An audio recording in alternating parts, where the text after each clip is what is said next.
Hello YouTube. I want to post this quick video just in case someone else is dealing with the issue I had with this vehicle. I scoured the internet to try to solve my problem, and it led you down so many rabbit holes that I'll make your head spin. So my issue was a crank no start.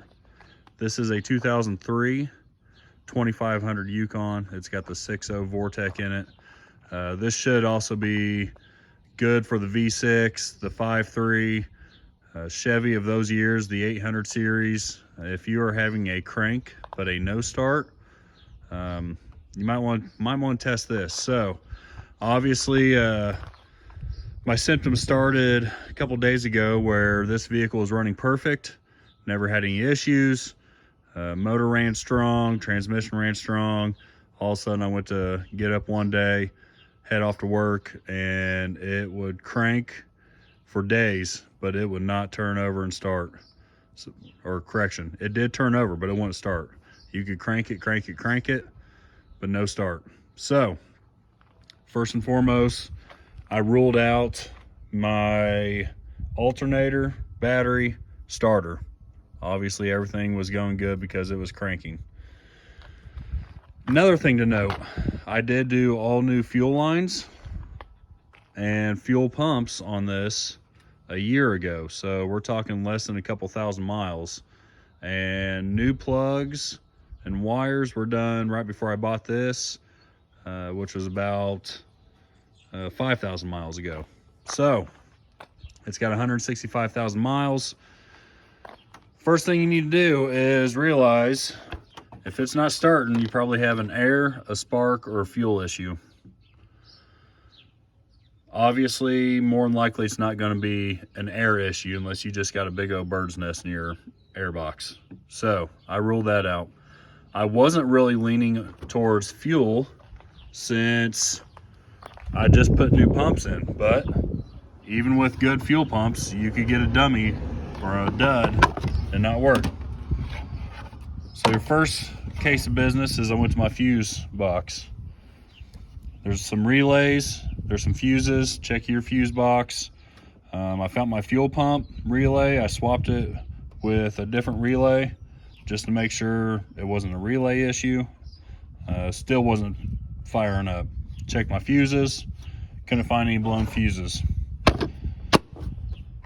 During my time of searching, I found one forum where someone mentioned this, which led me to find one YouTube video which a guy diagnosed the same issue I was having.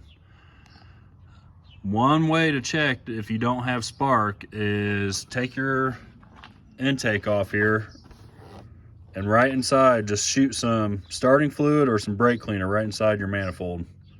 If it fires up after doing that, then you know you don't have a spark issue. The spark is working fine. If you do that and it doesn't fire up, you're not getting spark. So I was not getting spark, and I found someone that talked about having a bad ground. These coils and plugs, they all have a common negative. So what happens is somewhere in these wire looms where all the coils hook in and go around, you'll get some corrosion or a break somewhere, leading to an open loop, which doesn't allow the computer to basically signal to give spark and fire. What I did to fix this, right here on the driver's side, up top here, find your black wire. This is how you're going to test it. What I did is I popped this off. I shoved a skinny little finish nail inside where that black wire is, which that black wire is your ground. And then I took some alligator clips. I have some alligator clips, and I clipped it onto that nail. And I clipped it on here by the alternator. When I did that, I was able to get the vehicle to fire up.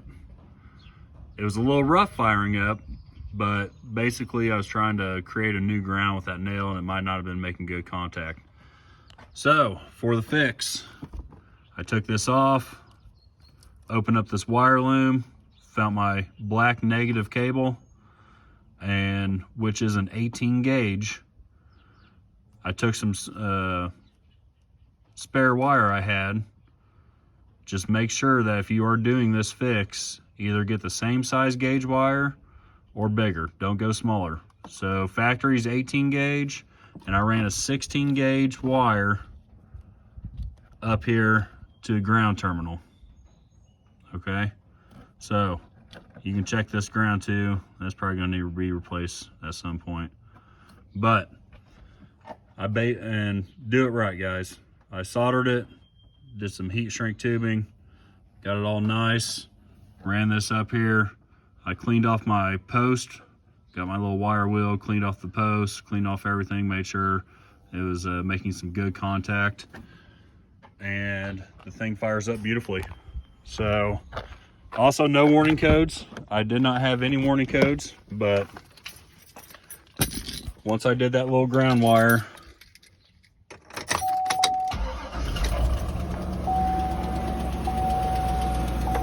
fires right up. But anyways, I hope this can help somebody. Thanks for watching. Take care.